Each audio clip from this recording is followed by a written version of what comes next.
In today's video, I'm going to teach you how to set up and use account teams. Whether you're new to this concept or just need a bit of guidance, this tutorial will help you navigate the process in no time. With just a few steps, you'll be able to create a collaborative environment for managing accounts with your team efficiently.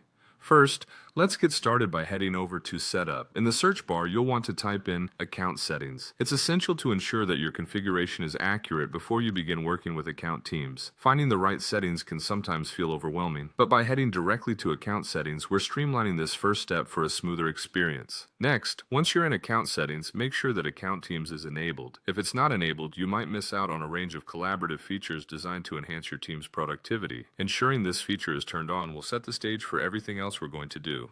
Now let's move over to the Accounts tab, where you'll perform most of the critical actions related to the accounts you manage. The Accounts tab will become a familiar place as it serves as the central hub for your team's account management activities.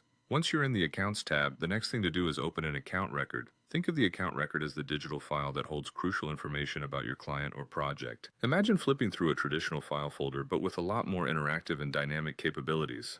After opening an account record, scroll down to find the account team related list. This section is integral because it's where you'll see the setup and details of your current account team. Depending on your organization's needs, it might display varying information, but fundamentally, it's the designated area to manage your team members. Now that you've located your account team related list, it's time to add a team member.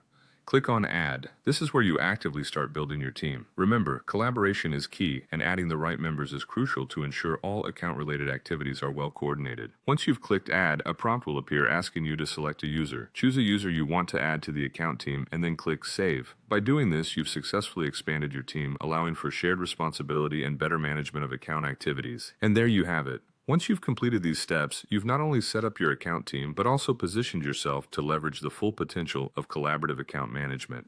Remember, an efficient account team can significantly enhance project outcomes and client satisfaction, so take the time to set it up thoughtfully. I hope you found this tutorial helpful, and be sure to check back for more tips and guides.